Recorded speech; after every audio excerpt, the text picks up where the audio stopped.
cooking on a shoestring with Melody. You will need pot roast for this pot roast recipe. You need 1 or 2 pot roasts depending on how many folks you're going to feed. So I have bought here 2 packages of pot roast. As you can see, I couldn't find a bone-in pot roast. These are from Wally Mart, and I go to their superstore and I'm a big fan. So what I'm going to do first is tell you that you'll need pot roast. You will need carrots according to how many people. You need raw carrots. You'll have to peel them and wash them. And I prefer to use red or a white onion for this. You will need garlic salt, seasoned pepper, maybe perhaps a seasoning other than that, but I like Lawry's seasoned salt. Okay, the first thing you're going to do is you're going to use simple oil. You don't have to have a really expensive oil, and you're going to put just a little bit in the pan. And you're going to turn that on medium-high. And then you're going to take your roast.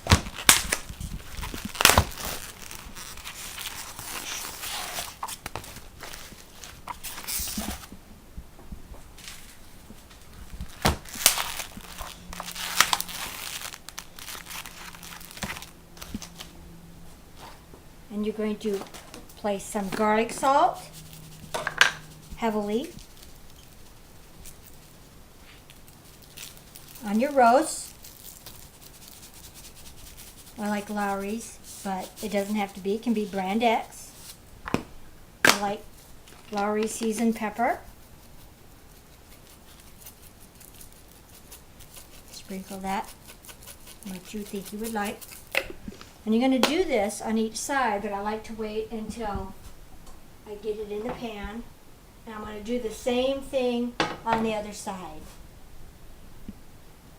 Now this will take a while, so we'll get back to it. Now when you're searing in your flavors to your roast, you don't want to do this any longer than 3 minutes on each side. Because remember, you're just searing the flavors in, you're not cooking the rest.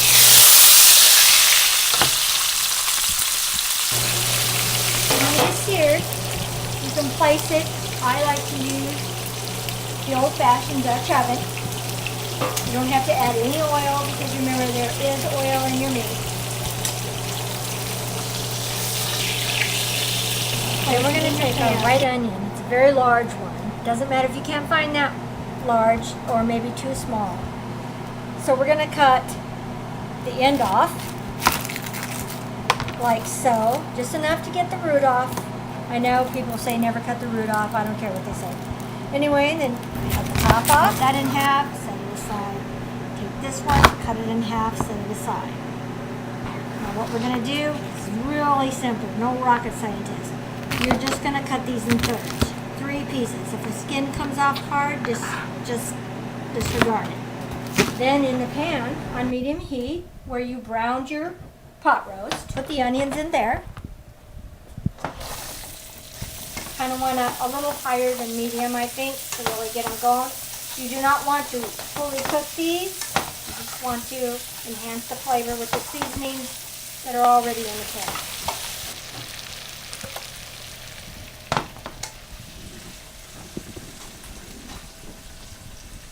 Okay, now, for those of you who have not done this before, cleaning the carrot is relatively easy. You just want to snip off enough of the end. And you're going to take a plain and simple potato peeler. No big deal. And you're just going to take it and skin the carrot like so. Don't waste your time trying to get it all in one stretch. Then I turn it over and do the other side, which makes it really easy.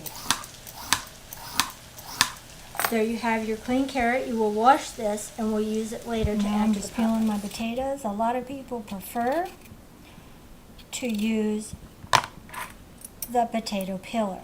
However, I'm really clumsy with these and always end up hurting myself. So I prefer a paring knife of your choice or the potato peeler, which is ever good for you. When I have a potato, if they're really, really large potato, in this case I'm using russets, you want to cut them down the middle and then again so that you end up with 4 slices of large potato. In my case, I have some small to medium russets, and I'm just cutting them in half. Okay, now with our pot roast in our pan, this can only be one. Remember, I'm cooking for a larger amount of people. So I don't do measurements because I think that you should put in the amount you want for the company you've got. When I did the carrots, my family is of some large men, and so I cut and peel like 4 carrots for each person that's going to eat the dinner. It's relatively easy. Carrots, pot. Arrange them so they fit. No perfect way to do this. Just place them in there the best that you can. If you can get them down in the pot, great. If not, no biggie. Okay, then we are going to take beef broth. Now, I have my brands that I like, but you don't have to have any specific brands. Cover the pot roast. If you have any extra, that's fine too.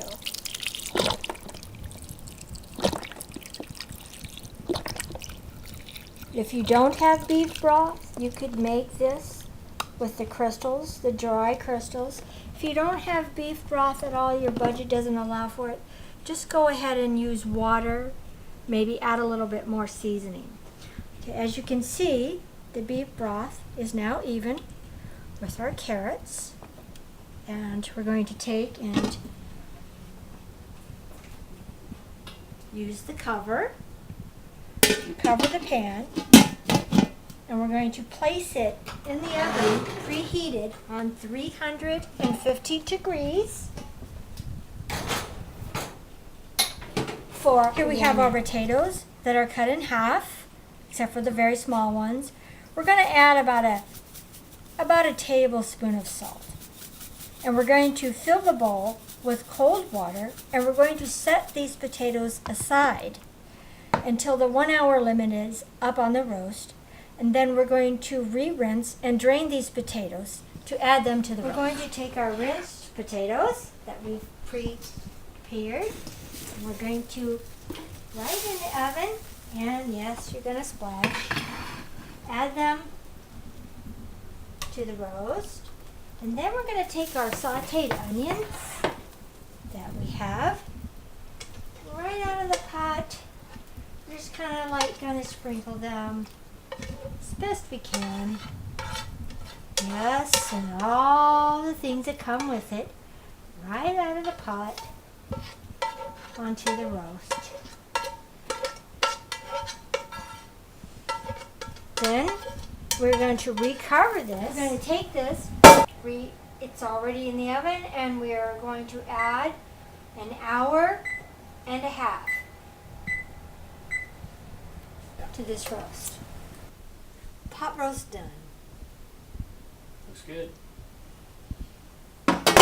Your pot roast is done. It will not be of gravy value, so you could put the liquid into a pan and add a little flour or make a roux and thicken it, but my family likes juices included. So,